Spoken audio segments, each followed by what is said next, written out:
What is the main lesson learned today? For all of you with a religious bent, cover your ears. I think the main lessons, developer is God. Developer is God. Developer is responsible for absolutely everything under the sun. That's the title of this podcast. No, in good company. When I actually have some bloody profits, I will have a podcast and it will be called In Good Company. If I can make the money, then I can say I am intelligent. I see how it works. I've played the game. I've moved the pieces. I understand systems. I can operate systems. And that maybe qualifies you for a small post in a small department in government. I can barely run a 4-person organization, Alex. Think about running the NHS. No one.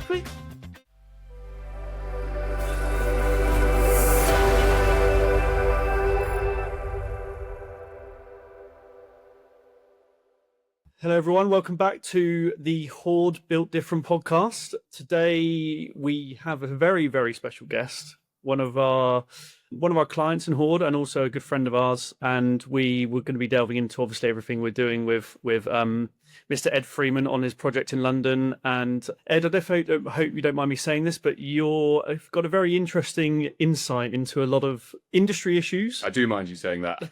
But no, I appreciate that. Thank you. I have opinions. And obviously, we like I said, we will delve into your project and your development experience and everything we're learning and going through there, because I think it's obviously important to have these candid conversations about everyone externally outside of the industry thinks property development is so glamorous, and we'll run a rolling around in brand new Range Rovers, and it's all very, very glitzy and glamorous. But it's we all know that it's not, yeah. Especially at the moment. But trying to stay positive. Let's kick off, mate.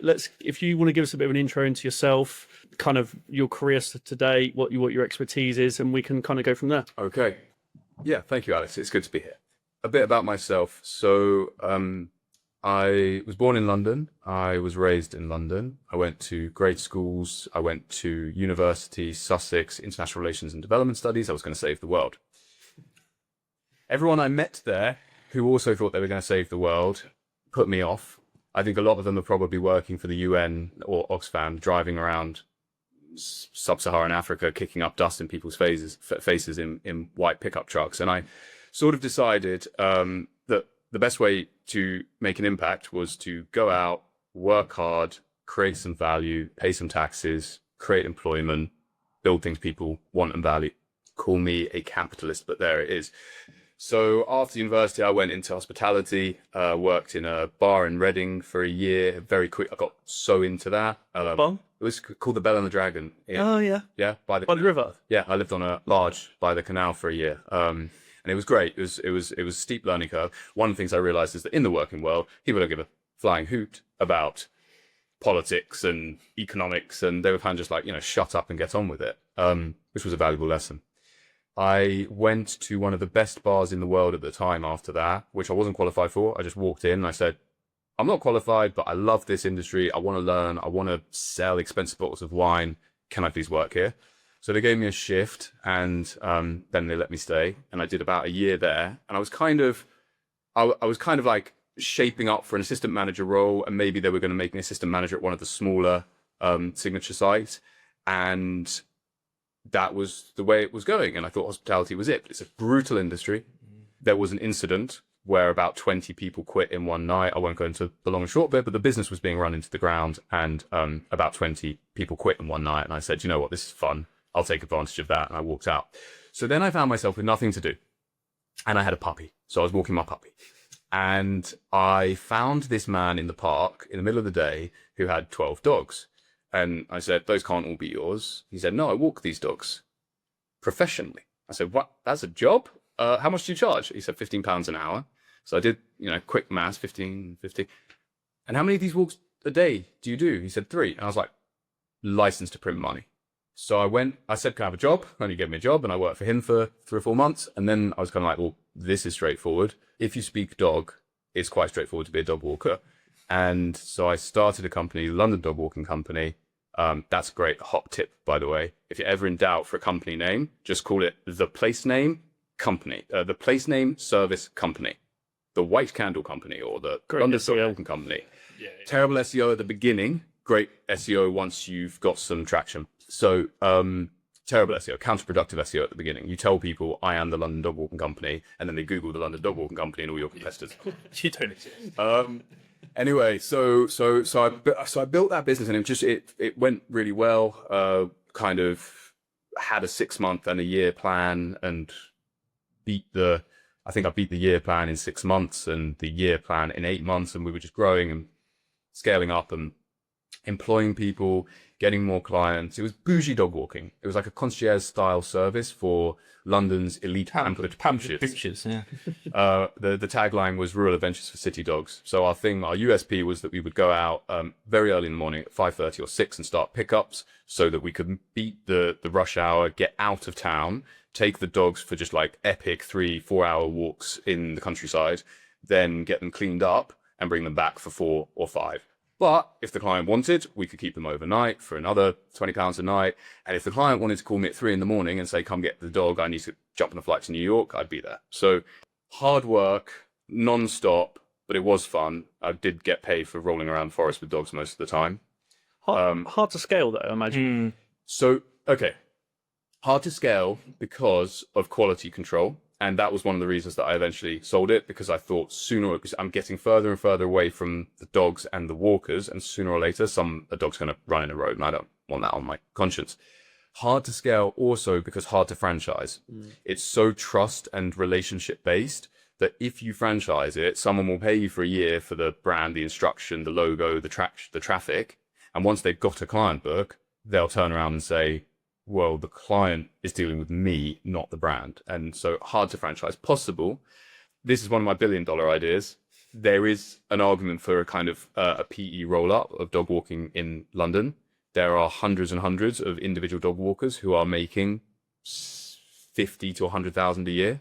If you could roll them, they'd all be willing to sell on a PE of 1 to 2 for an easy way out, and they could think they could start again. Mm-hmm. And you do a sort of an Uber thing. You brand it up, you consolidate, you create efficiencies in back office functions and marketing functions, and you do it on trust, a bit like the way no one ever would have got in a stranger's car. But then Uber built the trust, and no one ever would have stayed in a stranger's house or let a stranger stay in their house, but Airbnb did it. And the aggregated income streams, I think, could be sold for a hell of a lot more of a PE than 1 or 2. Anyway. How did you manage reliability, having had 7 or 8 different dog walkers, which you're relying on? I come to London for the day. I need to know that when the Ring doorbell goes off, it's going to be about 12 o'clock. The dog's going to get the walk. Just never seemed to happen. I mean, presumably, when we talk about scalability, that was a challenge that you thought. Yeah, it's a good question. For clarity, we were never at 7 or 8. Well, I was at three full time and a couple of part timers at max, plus myself. One of the great things about hospitality and then dog walking is both taught me it's about showing up on time with a smile, consistently, reliably, in the right place at the right time, dressed right, with the right tools. Right? It's not rocket science, but it is extremely challenging getting everyone, getting the rotas organized, getting the right people to the right addresses at the right time. Traffic is hard. That, I said at the beginning, one of our USPs was that we started so early, and that made a big difference. Mistakes happened. Dogs got abducted, you know. I personally abducted one dog twice by mistake because I thought he was on our rota when he wasn't. So mistakes did happen. But I think we just work, I don't know, mate, we just worked really hard and conscientiously to not be those guys, to be the guys that were 99% reliable instead of 65%. Yeah. Ever drop the wrong dog back to the wrong house? No. I've heard that happen before. Yeah, I can, but you hear... Black Labradors and all that, so dropping one back to... Oh, yeah. Well, no, I mean, and I paid my guys better. I paid them sort of at least 50% over the going rate at the time, and so I got all that class of people, and yes, we did training and we had manuals and tried to do it properly. Yeah. Long story short, hubris leads to nemesis. I got cocky. I was like, I'm Midas. Everything I touch turns to gold. I can build this business out of dust and a napkin. So I'm going to sell it, and I'm going to go do real business. So I sold it for a modest sum. I sold the client list to the employees, actually. I felt a bit of a sense of responsibility to them and did that. And it was a hell of a client list. It was worth so much. I had like 4 ultra high net worth individuals, and the rest were all very rich as well. And they were and you're close to them. You're close. You're in their homes. They trust you with their dog. Like, so that was a hugely valuable, a hugely expensive mistake I made looking back. I should have sold to a property developer. Equity list. let me land on this one. But there were lessons, really important lessons. I broke up the client list and sold that. Sold the brand to a competitor who had a good business but had never kind of formalized it. Walked away with oodles of cash that I'd accumulated because I didn't have any time to spend any money, plus a modest sales price. And looking back, it was such a colossal mistake. It was hubris and I was exhausted. And what I should have done is when I decided it was time, I should have spent about 3 or 4 months just consolidating, pulling it in a bit, downsizing it a bit, reducing some of our service offering. Got one of my people, Caitlin, she would have become the manager, and I could have probably pulled £50,000 to £75,000 a year out of it for myself for 1 day a week, and kept the client list, and had, you've got to have stuff going on, right? When you've got a thing here and a thing there, it leads to other things. And that was a wonderful thing to have going on in the background that could have yielded who knows what over time. So, there's a lesson there about, sometimes we throw in the towel a little bit early. And I think I kidded myself at the time by saying this was because I'm ready for bigger things. And I think looking back, it was because I was exhausted and I didn't know what to do next. I thought I'd solved the business and all I had to do was more clients, more employees, more clients, more employees. And actually, I hadn't even cracked the surface of how big that opportunity could have been and how much I could have done with it. So, but I think anyone getting out of their first business venture, with lessons learned, and also making good money, is a success. It was because we all know that your first rodeo is not easy, especially I imagine when you were quite young at the time. Yeah, I was 25, 26. So off the back of that, I knew I wanted to do property. By that point, I'd kind of, my family gave me the opportunity to get into property when I was 16, and I said, no, I want to do my own thing. But by that point, I'd come to the conclusion that for a variety of reasons, property was where I wanted to be. Huge, massive problem to solve. Chance of getting paid really well for solving massive problem. But while I started looking for my first, I wanted to do affordable housing, right? I wanted to save the world. So while I was trying to learn the industry, research, meet people, and get my eye in, I did a couple of other things. I did ceramics import-export business. Wonderful ceramics. We broke even. Terrible business. Retail. You must have scale. Lessons learned. I made a kind of, it was like a poetry music video with my partner at the time, who's now gone to America to be a director there. And it was kind of like a music video, but it was made to poetry. It was funded by some charity. Give us an example, a live example. I think that you'll find it. It's on Vimeo, and it's called The Eyes Have It, but that's AYES. The Eyes Have It. I was proud of that. I mean, I was learning to produce on the fly. She was giving me she was a director producer, so she was giving me a lot of instruction. And we produced something really good, and it was exhibited in the V&A, and it won some awards, and it was great fun. And property development and film production are the same job. I promise you. You have to know a million different things, but it is the fundamental same exact role in life. So there was lessons there. And then around about that time, I think I got into, we did a narrowboat conversion. So later with my now fiance, we did a narrowboat conversion. That was kind of like just before COVID. Then during COVID, we were doing a split level masonette development in Camden, like 3-bedroom flat with a title problem in the loft. And was that something you were living in? Yeah, we bought it, moved in, did it up, and then decided to sell it.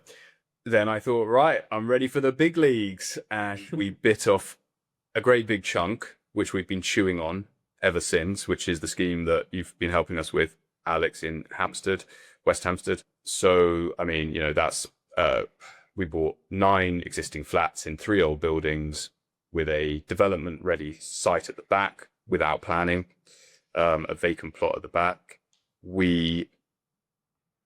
I think we probably paid about the right price. I don't think we particularly overpaid. I think we paid probably an okay price, but at the top of 21. That's our first problem.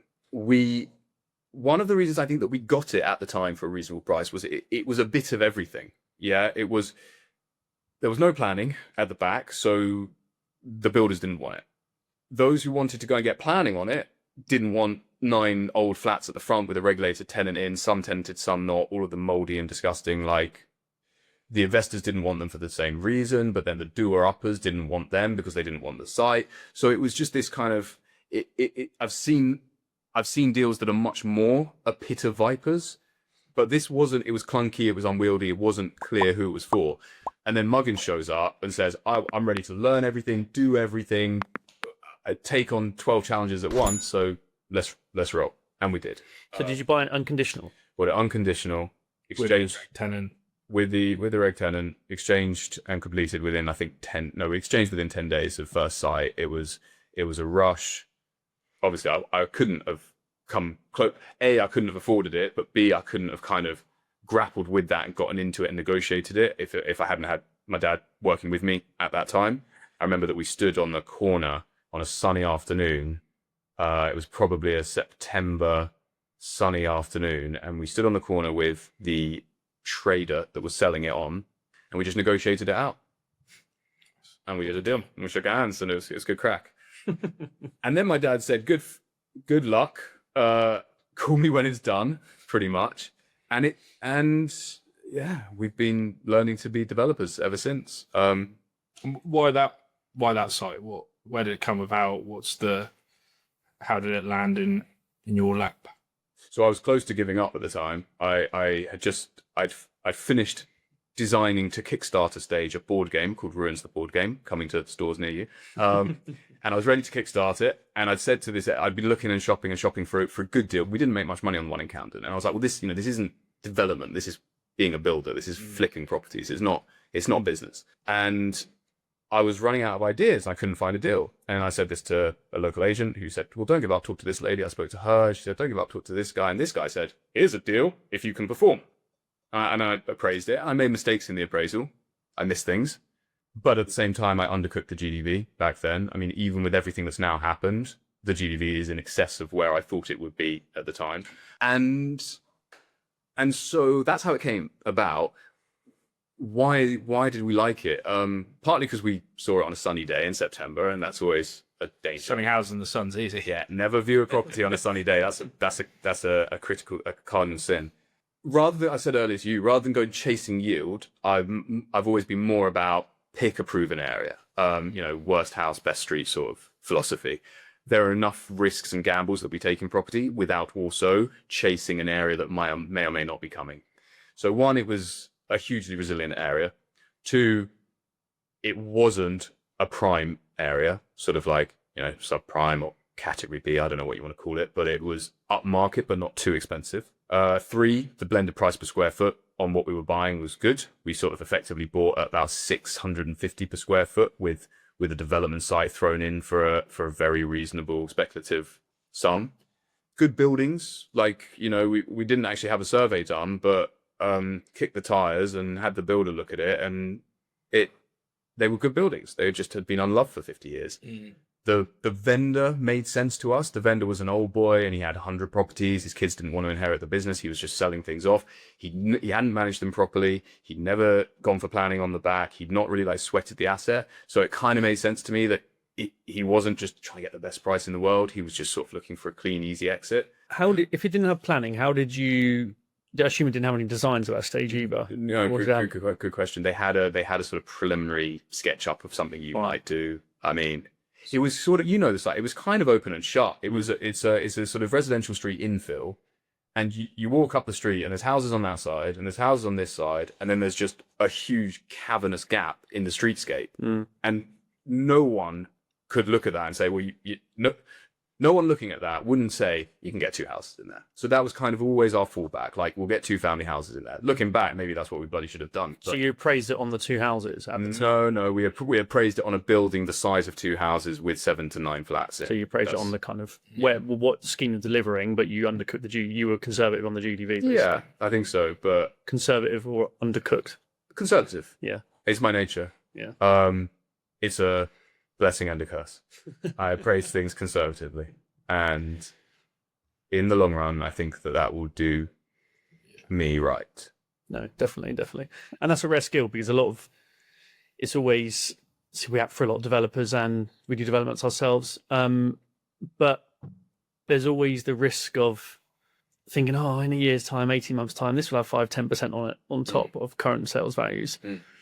And you're kind of, if you're buying a site, and it happens far too often now, people overpay for sites and they're trying to cook in value on a future increase of inflation of inflation of sales prices. But if you can pick it up like that, take a little bit of risk on the planning, and on a conservative GDV basis, that's really where you unlock value. All right, now we're getting into interesting territory, right? So the first thing I would say is the reason that I appraise things and behave actually quite conservatively is because wealth preservation is a different skill and character trait to wealth creation. If I didn't have money to work with, I would be a lot more aggressive. I would be raising a lot more capital. I would be stretching. I would take my appraisals. I'd do a real appraisal, and then I would just cook it and raise money on it, because, that's what you have to do. Wealth preservation, different set of skills. They do all kind of, both wealth preservation and creation are, I think, there's one fundamental secret ingredient, which is survival and compounding. Like, you've got to survive one way or another. But then you talked about people who are stretching and overpaying for sites. And I think, I don't know, I mean, now we might get into talking about London property in a minute, but I think one of the things that's going on is in the market, speaking specifically for London, although this broadly applies across the country, but most specifically in London, there are some absolutely amazing operators doing really, really good deals right now, I suspect. They don't sing and dance about it, but I just look around, I see, like, real values in Chelsea and Westminster down 40-50%. Real values in rest of zones 1 and 2 are down 10-15%, I think. Then if you add to that some people are very distressed, and that there's huge dislocation in planning, in regulation, in statute and tax, then you add to it the foreign capital that's pouring in. I think there will be some elite operators who are doing generationally brilliant deals. I haven't found those. I haven't found those operators, and I haven't found those deals.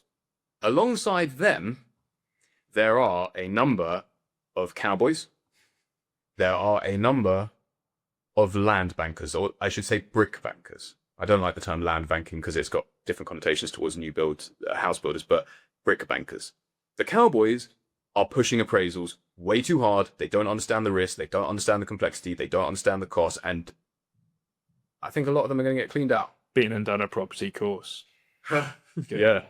Go and then buy a site and see that.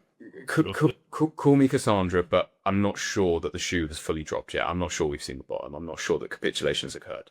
And alongside them, and possibly the thing that's going to bail out the cowboys, is the foreign capital that is coming in and is not bound by the same restrictions, I should say, as internal capital.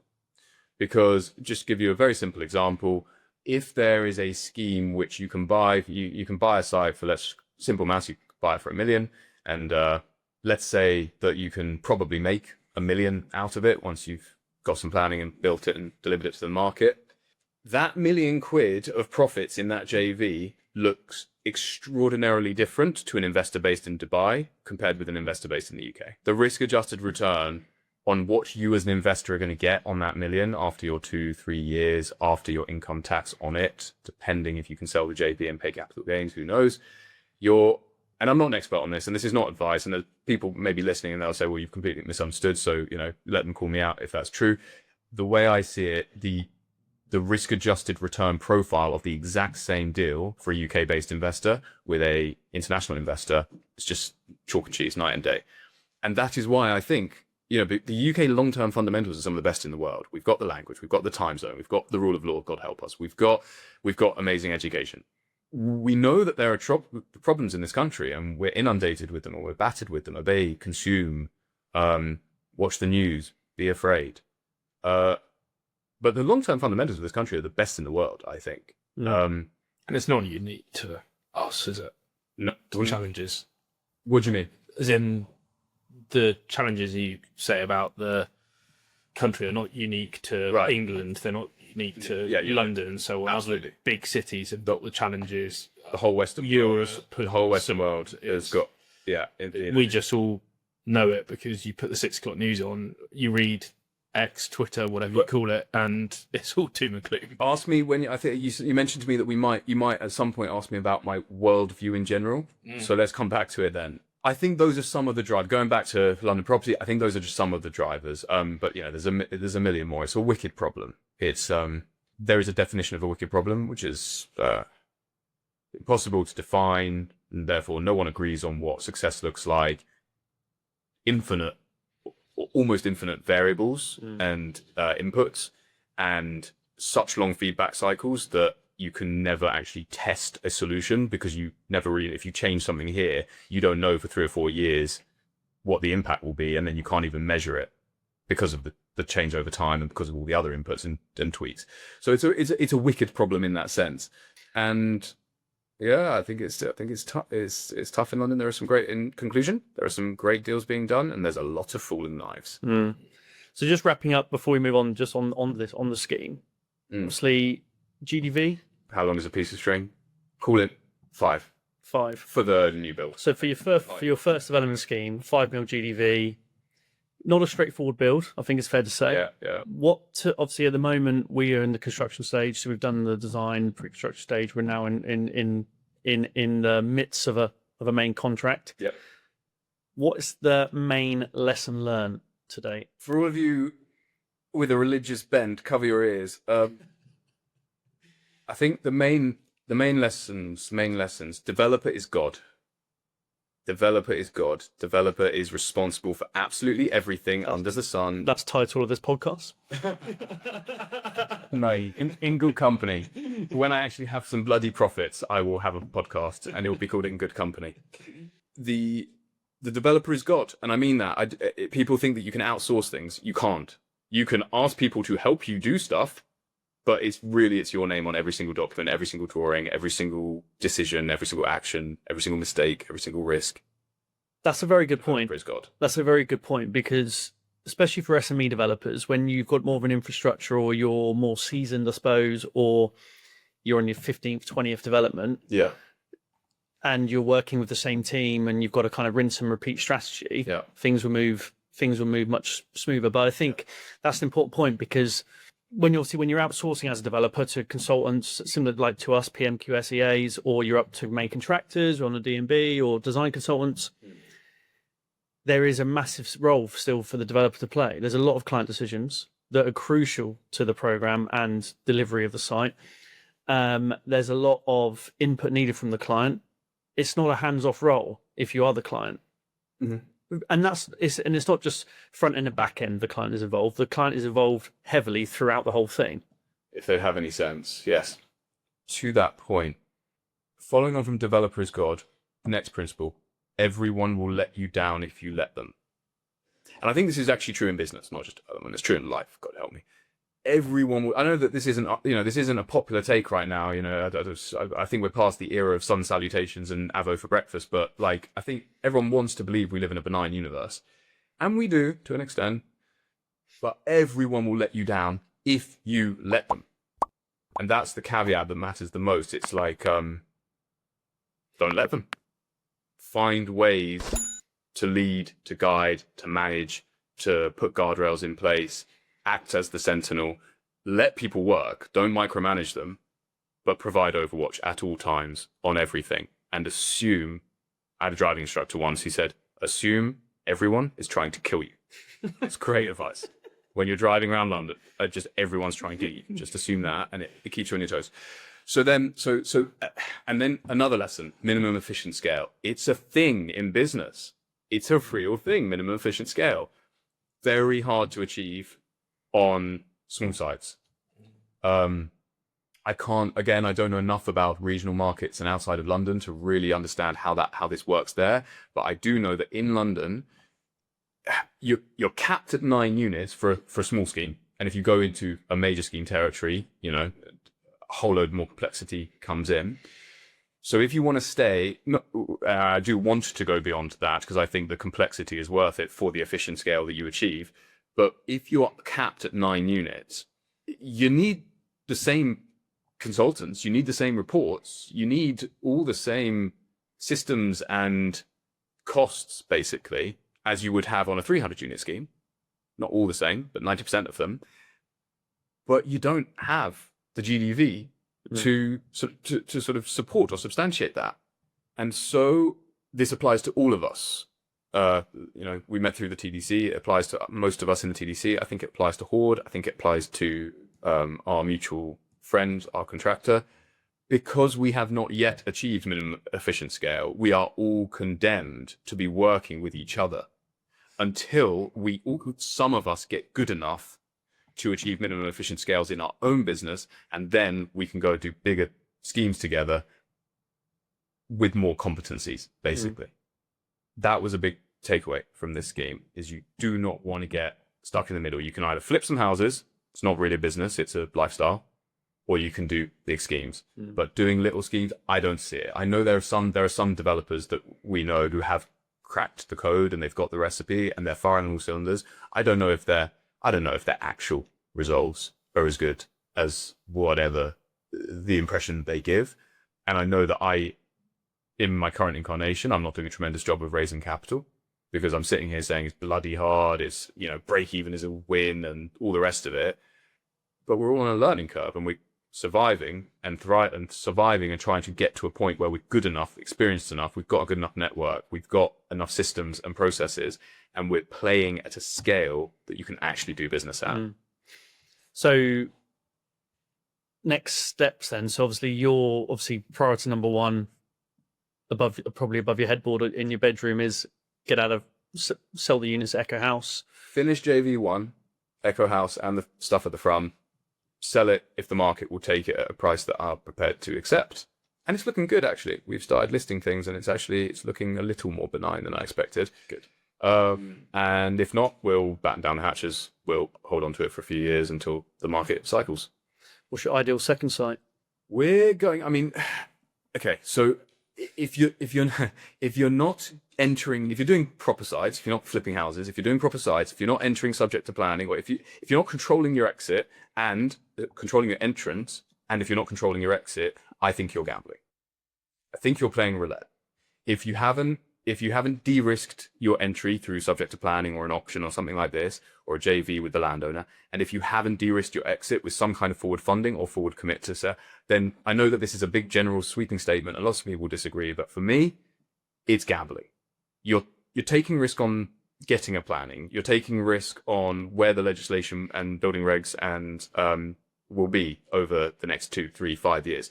You're taking a risk on where borrowing costs will be. You're taking a risk nowadays on where build costs will be. You're then taking a risk on where the market will be. And, you might have a new government come in at any time, you change all the rules halfway through. That is not business. That is roulette. I tend to agree on the upfront element.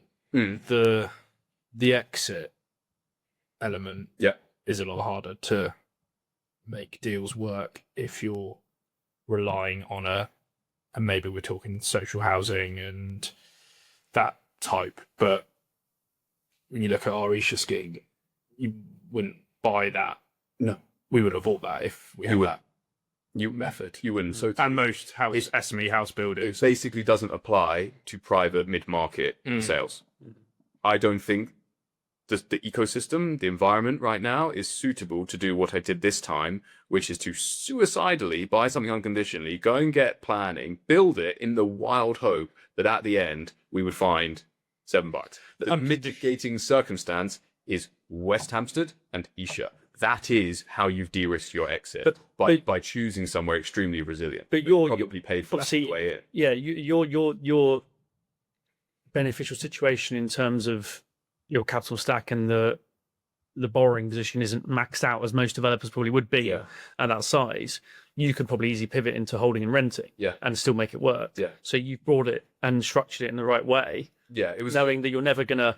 It wasn't suicidal in reality. Exactly. It was suicidal on business principles. Whereas probably most SME developers need to leverage a lot more up front. And they would have been killed 3 times. Therefore, if their GDV or end value drops by 10%, it's different.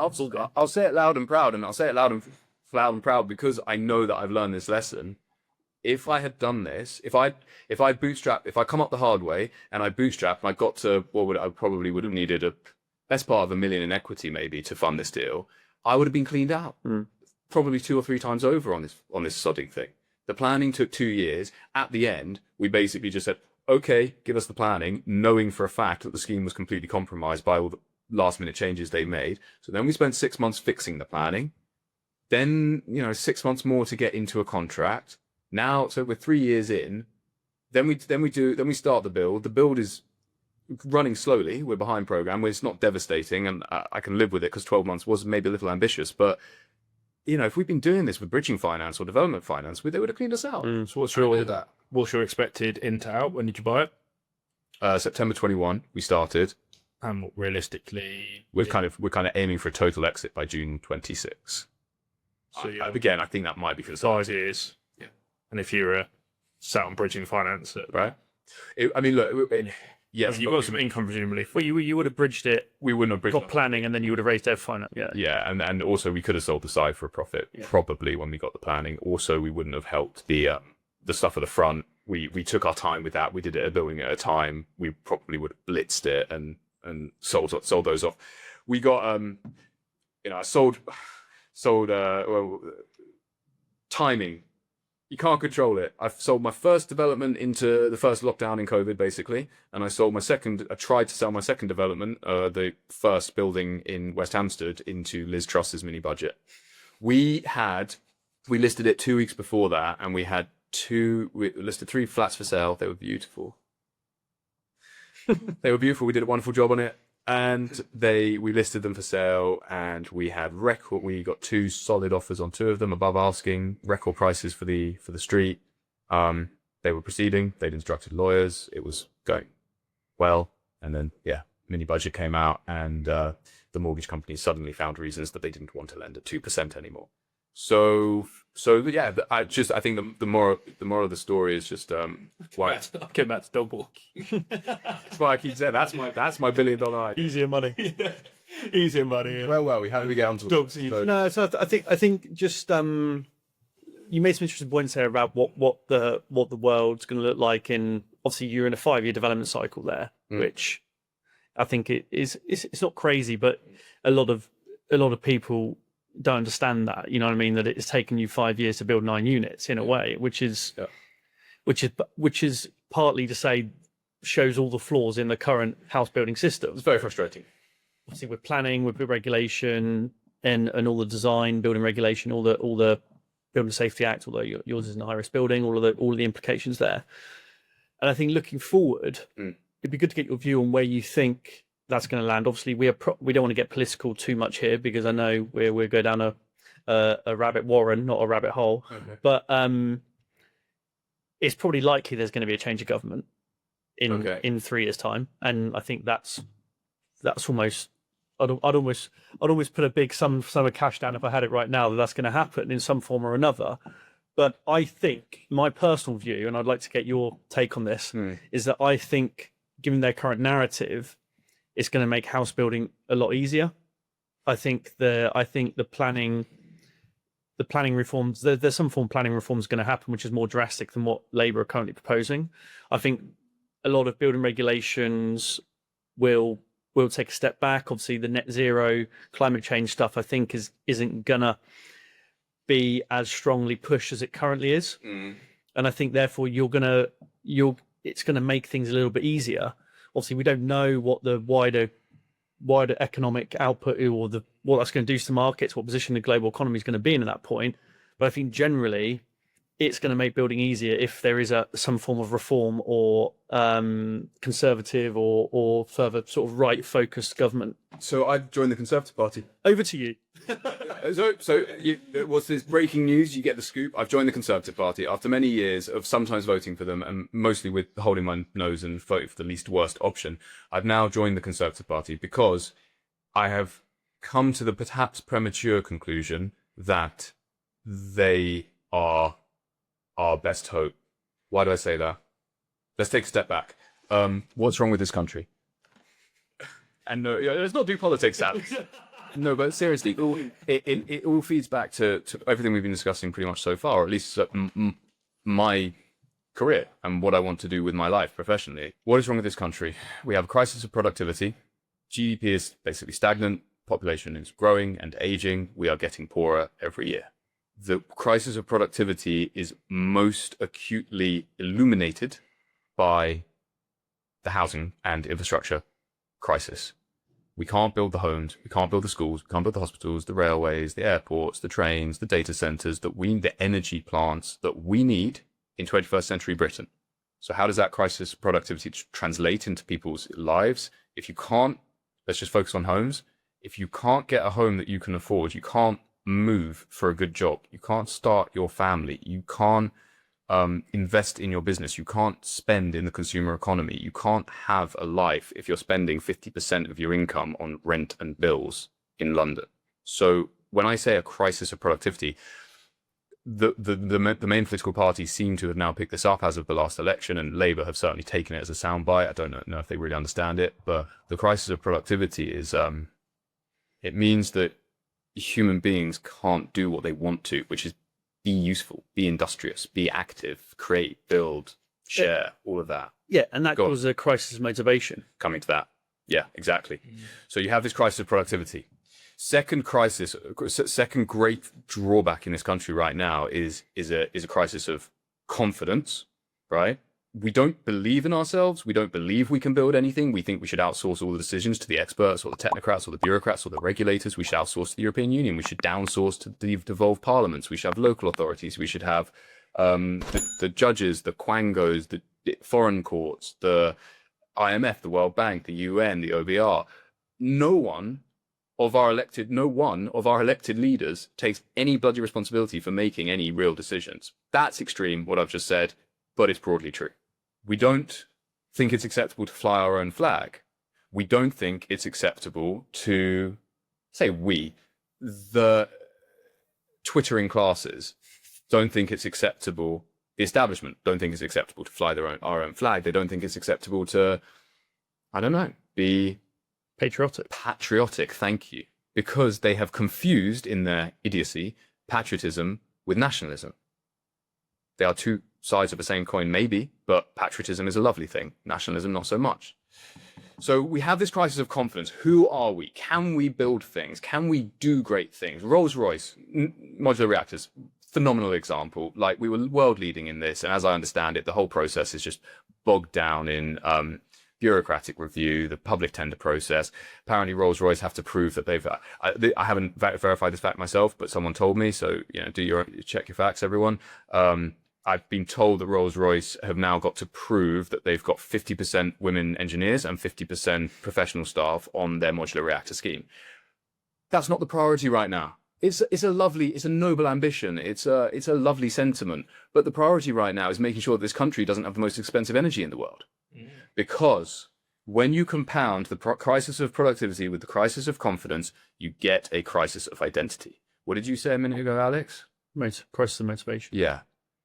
It's like, if you don't know who you are, and you don't know where you come from, and you don't know where you're going, and even if you wanted to do something, you're not allowed to because someone in a basement doesn't want to tick a box, you just have this kind of like crisis of identity or crisis of motivation, and people are going around in circles. They're not deploying capital. You asked me a minute ago about, and now I bring it back, right? You asked me a minute ago about my ideal scheme. The ideal scheme that we're working on at the moment is a social impact scheme. It does enable me to achieve the minimum efficient scale that I require. There is a platform play there where if we can get the first two going, we are guided to believe that there is demand for a lot more. And we can control our entry. We've got 2 sites that we believe we can get subject to planning. We believe that the planning will be pushed through, or at least supported avidly from the council. And we've got a big 5 institution talking about either forward funding or forward committing to the purchase at the end, right? So it's proper development for social impact housing, for something that I could really get on board operationally with, about like, not just how do we throw a building at this and walk away, but how do we build something that lasts and that people can live in and that they can build their best lives in and all the rest of it. And the whole thing is basically just sat doing nothing, empty buildings sat doing nothing, developers sat twiddling their thumbs, the funders want to activate, but they're waiting from their partner organization to put the funding in. And they are obviously waiting for the budget on the 26th of November, which is this, when we say crisis of identity, crisis of confidence, crisis of productivity, we're all just twiddling our thumbs, waiting for someone to show some leadership. And you know that it's not going to be Labour, because they chose to host the autumn budget on the 26th of November, which is what is it? It's like, I don't know how to express this. It's 2 months and 3 weeks into the autumn budget is 2 months and 3 weeks into the autumn. Goddamn cowards. They could have brought it forward. They could have set out their stall. We know they're going to batter everyone. They should have just got on with it so people can make their decisions. And so we come to reform. So if we dismiss Labour as, like, you know, maybe well-intentioned, I think some of them are proper psychopaths. Some of their backbenchers are deeply unpleasant people, but that's true of all the parties. Then we come to reform. Let us see how they govern in local government for the next few years. My fear with reform, you see this thing about them forgetting about VAT on their sales. Like, I had hoped that they had at least a little more operational nous than some of the PPE and media and journalists and lawyers that constitute Labour. I think reform, they definitely have a load of racists and bigots in there, which I don't love. I think they have the right idea on quite a few things, but I think they are probably totally incapable of government. And so if they win a stonking majority at the next election, which I don't necessarily agree with the polls that they will, but, you know, they're certainly making strides. If they win a stonking majority, I don't know what they will do to planning. I suspect the NIMBY vote is extremely strong in reform. So I think they might turn around and say, well, we said what we needed to say to get elected, but actually our voter base doesn't really want us to build anything. So good luck with that. And most of all, I just don't know if they are built for government. Now, the thing about the Conservative Party, yes, they deserve to get kicked out. Yes, they made a lot of mistakes during the 14 years that they were in power. No, it wasn't a catastrophe. They did lots of good things as well. People have short memories. The thing about the Conservative Party is the oldest political party in the world, I think, oldest living political party in the world. It is, I think, genuinely much more diverse and interesting than the other parties. Like, they trounce Labour in questions of, like, genuine diversity, women presidents, non-white senior cabinet members, etc. I think it is a broad church, and I think it is exactly the original Conservative philosophy is exactly what this country needs: strict compassion. Okay? Strict compassion. And that is what I've learned from 5 years in property development. You need strict compassion. You need to set your systems, your boundaries. You need to instruct the right people. You need to brief them very carefully. You need to ride them. You need to be on their case. You need to build artificially intelligent systems trained on proprietary and maintained data sources so that you can set the AI on people and have the AI just chase people. Give me this, fill out that tracker, etc. You need to be strict. You need to ignore, you need to just not tolerate red flags. I've tolerated too many red flags in my life because I'm too kind. Easy to say. I'm not a nice guy, but I'm too kind. You heard it here first and Hubble. But it's a weakness. And I know now why so many developers and successful business people become kind of assholes, because they've been let down so many times. They have to be strict. Ruthless. Well, but you must be compassionate. And that is what conservatism is really about. Slow, cautious, progressive, evolutionary change. And that is why I pray to God the Conservative Party can sort itself out in the next 3 years, because they could come back and win an election if they stood on a proper platform. No sign of that yet. Mm-hmm. What do you reckon, Ed, for PM? Yeah, heard it here now. I would love to make a contribution in the political sphere, but only if I have won in the private sector. I think you will end up in politics at some point. Only if I have won in the private sector. Money is the way of keeping score. If I can make the money, then I can say I am intelligent. I see how it works. I've played the game. I've moved the pieces. I understand systems. I can operate systems.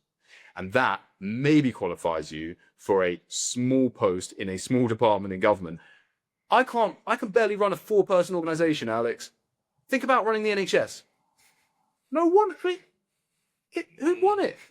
Think about running this country. That is a mammoth job. And so I do sympathize with them, because these systems are gargantuan and they are wicked. Just moving on to the budget. You mentioned that. Let's quickly touch on that, and then we'll do the quick fire round. But interestingly, I had dinner with someone last night who is a service provider to Ineos and Jim Ratcliffe. And obviously what's interesting in the news at the moment is that he's obviously a big Labour donor, a big Labour backer, always has been, but he has very vocally come out in the news over the past couple of months saying that he is taking Ineos out of the UK. He's obviously got wind of something which is in the upcoming budget, and he's using it as a stick to see what changes. But what's your view on what's gonna be cropping up in the budget, the very delayed budget, let's say? No offense, fact check. Quick fact check, not sure. I thought Jim Ratcliffe was traditionally a Conservative donor, and I seem to have some evidence of that. He did back Labour at the last election. Anyway, fact check that, everyone. That's fine. He did back them at the next election. This is why they're not going to be the next Prime Minister. No, that's not. No, sorry, I'm not trying to call you out to be a dick. I'm just. Some people will listen to what I'm about to say and they say, "Well, you're born to wealth, so you would say that." Go fuck yourselves. The reason I asked Oliver earlier, he said I was allowed to swear. I love that. The reason I'm about to say this is because, so the Freemans, the Freemans, who are we? We fight fascists. We write and we read books. We stand for justice against tyranny. That is something that the Freemans have done for generations, and that's my dad's side. My mum is her blood is the strong blood. So we stand up to tyranny, I think is the point. Tyranny comes from both sides of the spectrum, left and right. Tyranny takes several forms. You have your Voldemorts, and you have your Dolores Umbridges. J.K. Rowling was a master storyteller, and the way that she juxtaposed the evil of Lord Voldemort with the evil of Dolores Umbridge, dressed up in pink frilly outfits and cats on the wall and lovey-dovey, all the rest of it, but they were as evil as each other in their different ways. Or it was the same evil. Great analogy. Yeah, well, she was a master storyteller. And I prefer Voldemort, because at least he's honest about it. So when we have these people, and Labour is a broad church, and there's some more centrist members who are kind of the face of it currently, but the backbenchers, I think there are a lot of nutty backbenchers, as proven by the fact that they try to do something sensible with the benefits bill, and couldn't get a 5% cut through. These people, they come and they say the wealthy need to shoulder their fair share of the responsibility and the broadest shoulders and all the rest of it. 1% of the taxpayers in the UK are paying, I think, 33% of all the tax. So I get stick for always banging on about Atlas Shrugged. It's a book I love, and it speaks to me in people who haven't read it think it's written by a neo-fascist, and they should go and read it. It's a book about the primacy of the individual over the collective. Not because the collective isn't important, but because the good of the collective is always hijacked by people who are really just moochers and rentiers, and they want to take a salary and they want to take a fee for complaining about the wealth creators. They want to complain about the productive people. So something Ayn Rand once said that resonated with me is that when productive people must beg permission from unproductive people, society is doomed. The first budget, Labour were very clear about what they were going to do. They made some noises about being pro-business, but you just had to listen to them and read what they said, and it was very clear that they hate business, and they hate entrepreneurs, and they hate wealth creation, and they believe in redistribution. They were very clear. They came in with a budget. They had their high ideals and their good intentions, and Rachel Reeves was feted for her wonderful Maze lecture where she talked about stablenomics or something. I read that speech carefully. It was riddled with inconsistency. She hasn't got bloody clue what she's talking about. She's trying to have her cake and eat it. So the first budget was stupid. It was idealistic. It was student politics writ large. What's coming now, I'm afraid, is the panic budget. The panic budget is where they realize that all their lofty ideals are like nothing when they get into the gargantuan problem that is running a country. It's not easy. For years, they shouted at the Conservatives, you're fascists, you're tyrants, why don't you do this, that, and the others? Because it's bloody hard to run a country, and Labour have now discovered that. Nothing's working. They've pulled on that lever, they've pushed that button, and everything's gone in the wrong direction. This is the panic budget. I don't know what's going to happen. They're doing what they always do. They're trailing a bunch of this and that, and they're sort of testing poll groups, and they're doing they're kind of doing tax policy by press release and poll response or focus group response. So that's a clever thing to do.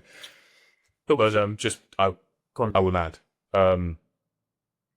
Now comes the panic budget, and I'm afraid the next budget will be the punishment budget. And I think the smart international mobile money knows it, because it's abundantly clear, and it is sleeping. It may not be leaving forever. Tax policy changes, they are very mobile, they can come back. But a reckoning is coming. We can't continue to spend everything on everything all the time. With someone coming, just to put some of that into practical context, I suppose, with someone is going to be exiting a development in the next 6 to 8 months, what are your concerns? Okay, so practically what it means is that, is it going to affect GDV, or is it going to affect sales, the sales market demand? Well, no, what's your view? This is a big question. I mean, look, there's, on the one hand, if she goes and eliminates stamp duty, if Rachel Reeves goes and pulls a random lever and says, I'm gonna replace stamp duty with an annual wealth tax, it could be very good for. I think it'd be bad for the country. It'd be bad for me in the long run, but we would just divest of property as an asset class. I think she might trigger a run on property by replacing stamp duty with a wealth tax, and lots of buyers will say, well, this thing just got 50 grand more affordable for me. Brilliant. So I don't know. I know that it's never as bad as you think it will be. It's never as good as you hope it will be. I think that our buyers are not actually that income driven. If they were, they couldn't afford these flats. Lots of London prime and subprime is basically driven by equity, accumulated generational equity. And we've already priced these conservatively, I'd say, certainly in real terms. So do I want to launch my brochure this month going into the budget? No. I'm just like that institution. I'm ready to go. I'm ready to start making moves, but I'm going to hold fire, let the budget land, let the dust settle, let everyone panic and then forget about it. And we'll see where we are going into sort of end of the year, early Jan. To answer what's behind your question, I am deeply, deeply concerned about the UK's short to medium term, because I love this country and I refuse to give up. I could so easily relocate. Milan sounds nice this time of year. Dubai sounds interesting for a period, although I think I might hate it. I can't see you in Dubai. No, I think I might hate it. There, Portugal, Spain. There are more. God help us, America, Canada. I mean, I'd love to go to Seoul. I'd love to go to. There are so many places in the world that have rejected recently this lurch to the left, both culturally and economically. But I think I just don't want to give up. So I'll stop if I think it's going to bankrupt me, because I have a family to worry about now. I'm not. I have other people to protect and who my decisions will affect. But I'm not going to give up yet, because it's our duty. Feels like a very fitting place to wrap up. One myth in the property industry. Land backing. No. Oh, God. I can only say one thing. Yeah. Yeah, very short answer. Land banking. I can't do that. Would you do this all again? Yes. Best project? The boat. The boat, nice. Marmite, yes or no? Yeah. Nice. Stupid question, of course. Prefab, modular, or traditional? That is. I'm only allowed one word, right? So it depends. How many bricks to build a 2,000 square foot house? David, our last guest, David Drew, knew this straight away. Nerd. Double-skinned, sensible ceiling heights. Caveat, yeah. I'd say pass. Biggest site superstition you've ever heard? Pardon? Biggest site superstition you've ever heard? The site we bought had voodoo magic cast on it. I'll just tell you that for a fact. Okay. We found like dead animals scattered with like stuff carved into the bones. Nice. Yeah. Wow. Best kit that you use now that wasn't around 20 years ago? Notion. Future of construction in one word? robotics. If not construction, or if not property, what? Dog walking. Human rights law. Ooh. Most memorable. Oh shit! Poured 12 margaritas down the back of my bar manager's supermodel girlfriend when she was wearing a backless silk gown on opening night of a new restaurant. That is one of the best answers I think we're going to get for that question. And on that, Ed, Cool. thank you very much. You're welcome. for joining us. It's been a pleasure. I'm going to run. Got to go. No. Thanks for having me. Thanks. That was good fun. I hope you get something useful out of it. We sure will. Well, yeah, great episode. A big thanks again to Ed for joining us. Some good views, interesting views, and be interested to catch up with Ed maybe once he's Yeah, definitely. And yeah, thanks for tuning in, guys. Don't forget to like and subscribe. And we'll see you on the next one.